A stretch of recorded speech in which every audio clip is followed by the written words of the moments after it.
Kami adalah para pemuda yang baru berhijrah. Kami merubah penampilan kami dan mulai memelihara jenggot dan baru belajar tentang agama. Pertanyaan ini mewakili kami para pemuda yang hadir di sini. Ini benar nggak mewakili semuanya? Berilah kami nasihat agar bisa tetap konsisten seperti ini, agar kami bisa tetap semangat dalam menjalani sunnah secara terus menerus. Teman-teman sekalian, sesuatu yang mengubah seseorang menjadi lebih baik adalah prestasi. Menjadi lebih baik adalah prestasi, dan tolok ukur kebaikan adalah sesuai dengan syariat Allah. Kalau antum berubah menjadi baik dan berada di rel agama Allah, berarti itu sebuah prestasi. Yang bukan prestasi teman-teman kalau kita terus dalam keadaan buruk. Saya berikan beberapa kaidah. Yang pertama, teman-teman sekalian, selalulah mendekatkan diri dengan Allah, bertakwa kepada Allah tentunya, dengan mengerjakan ibadah sambil menikmatinya, kayak sholat, coba lebih tenang, konsentrasi, atur bacaannya, pilih surah-surah yang baik, dibaca dengan tartil, ruku berikan haknya, sujud, pada saat antara azan dan iqamah berdoa kepada Allah, hadirkan hati, puji sang pencipta Allah. Wahai zat yang telah mengizinkan aku mengangkat kedua telapak tanganku, zat yang melihatku, zat yang mengizinkan darah mengalir di urat-urat sarafku, zat yang telah menempelkan kulit di tulangku, yang menempelkan kulit di dagingku dan otot-ototku, serta yang melekatkan otot-ototku pada tulangku, yang mengisi tulang-tulangku dengan sumsum, yang mengizinkan aku mengucapkan kalimat-kalimat yang mulia ini. Aku memujimu sebagaimana kau layak dipuji sang penciptaku. Aku memujimu, aku membacakan salat pada Nabi Muhammad SAW. Lalu kemudian kita masuk, ya Allah, sembuhkan penyakitku, mudahkan urusanku, istiqomahkan, dan seterusnya. Biasakan berdoa, berzikir dengan tenang. Subhanallah, subhanallah, subhanallah. Renungi isinya. Jangan seperti orang kumur-kumur. Subhanallah, subhanallah, subhanallah, alhamdulillah. Ibadah, istiqamah, artinya bertakwa kepada Allah dengan memperbaiki ibadah. Yang kedua, jangan pernah tinggalkan majelis ilmu. Ilmu, teman-teman, yang membuat, sekarang saya tanya, jujur jawab apa adanya, bukan karena saya, siapapun yang hadir, teman-teman. Kalau seseorang dai datang menyampaikan sesuai dengan Al-Quran dan Sunnah, demi Allah iman antum bertambah. Gak mungkin tidak. Sama gak imannya sebelum hadir dengan sudah hadir? Hah? Beda, pasti beda. Karena yang kita dapatkan memang wahyu, dan targetnya memang mengubah, menambah keimanan. Maka majelis ilmu harus, teman-teman, tidak bisa tidak. Gak boleh ada hari tanpa ilmu ini. Yang ketiga, atur sebuah kaidah penting. Dalam jiwa kita ada hal yang berpengaruh, perasaan dan akal. Perasaan dan akal. Jadikan perasaan antum tunduk dengan akal. Jadi gini, misal perasaan antum ingin sekali makan bakso tapi di Jawa Timur. Perasaannya begitu. Hadirkan perasaan itu dengan akal. Fikir. Nanti akal itu fungsinya, teman-teman. Kalau kita hadirkan sesuatu dengan akal, kita coba fikirkan, akal itu akan memberikan banyak opsi. Tapi jauh. Biayanya, waktunya, udahlah makan bakso di sini aja di Balikpapan. Akal akan biar begitu. Lalu akal dikontrol oleh syariat. Jadi perasaan ditundukkan dengan akal, dikontrol dengan akal. Setiap ada perasaan apapun, kontrol dengan akal. Nanti akal majukan ke syariat. Seseorang anaknya meninggal, perasaannya sedih. Hadapkan itu dengan akal. Fikir, maka akal akan memberikan opsi. Ini sudah mati, mau nangis, mau teriak, nggak bisa hidup. Harusnya begini, harusnya begitu. Lalu akal dikontrol dengan syariat. Ini penting kaidahnya. Ini teman-teman, kalau antum jadikan prinsip hidup, akan sangat memecahkan banyak masalah. Kadang-kadang kita terbawa perasaan mengalahkan akal, mengalahkan syariat. Kita kalau dipanggil berjihad misalnya, perasaan kita mengatakan, aduh malam, gelap, nanti gini, nanti begitu. Akal, tapi ini peluang, kapan lagi bisa terulang? Akal akan memberikan opsi. Hubungkan dengan syariat. Oh, kalau saya mati saya akan masuk surga tanpa hisab, dan akan aman semua. Yang keempat, bentuk komunitas. Komunitas harus bersama dengan teman-teman yang sama. Kita kalau berteman dengan orang yang azan ke masjid, kita akan selalu ke masjid, kan? Kalau antum mau berprestasi, teman-teman, berteman dengan orang-orang prestasi. Kita kalau berteman, misal contoh urusan dunia, dengan pengusaha, 10 orang semua teman kita pengusaha. Kita sedikit banyaknya kan terpengaruh dengan mereka. Karena mereka tiap hari bicara, kita ambil barang dari mana, modalnya bagaimana. Kita awalnya mungkin kikuk kalau nggak pernah usaha, tapi lama-lama kita akan terbiasa. Kalau antum berteman dengan pengangguran, jadi kita jadi pengangguran juga karena tiap hari mereka berlihai-lihai, malas-malas, orang mau kerja, untuk apa kerja, sini aja ngopi. Duduk sini main catur.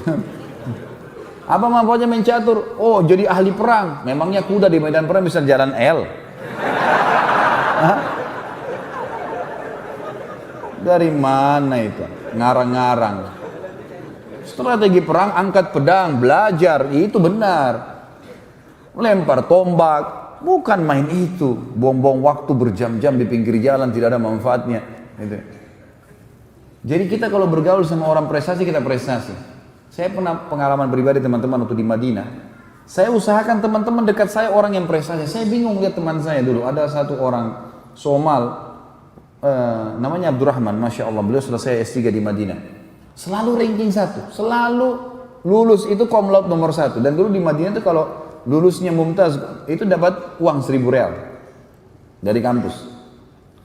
Saya lihat orang ini, apa kelebihannya orang ini? Akhirnya saya lakukan 2 hal. Yang pertama, saya coba mau ikutin. Saya bilang sama dia, akhi, ba'da sholat, nanti habis sholat isya ke kamar saya mau hidangkan teh, kita duduk ngobrol-ngobrol. Dia bilang, iya taib, datang, karena dia kenal saya gitu.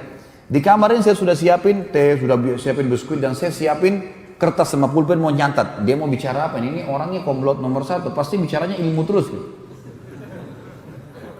Begitu masuk di kamar saya, 2 jam duduk bicaranya masalah nikah. Lah iya, waktu itu kami masih bujang. Nanti kalau anak menikah sama ini perempuan begini, hal mubah bicara masalah hukum syari, tapi 2 jam ini bicara. Saya pikir tadi mungkin kita kembali ke rujukan kitab ini, syekh ini, buku ini, tulisan begini di halaman sekian. Saya udah nggak ada tulisan, tapi saya juga nggak ngorek, biarin aja. Besok saya undang lagi yang kedua kali, sama lagi. Ini berarti orang ini biasa. Saya ubah sekarang, saya coba ke kamarnya, disambut sama dia, ahlan gini, cerita masalah negaranya.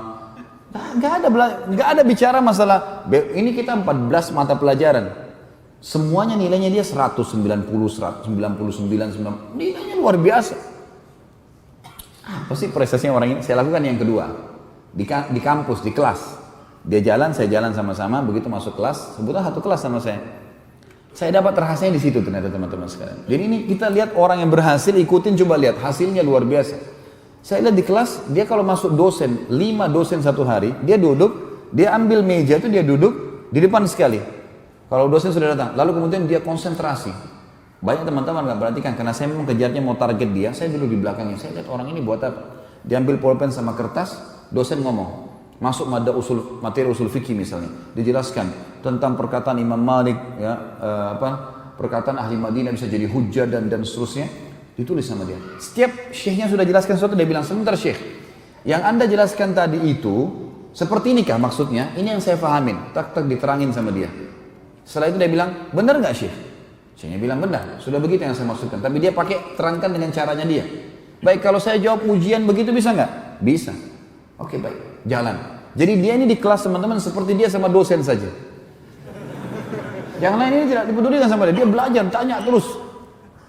Di belakang ada yang tidur, di sana ada yang tidur. Dan subhanallah, karena dia buat itu, jadi dia tulis di bukunya seperti apa yang dia fahamin dan dosen sudah ACC kan. Itu subhanallah, hari ujian, buku tulisnya difotokopi sama orang-orang. Semua mahasiswa banyak yang fotokopi dibaca bukunya. Saya jadi berpikir, berapa banyak pahalanya ini orang ini.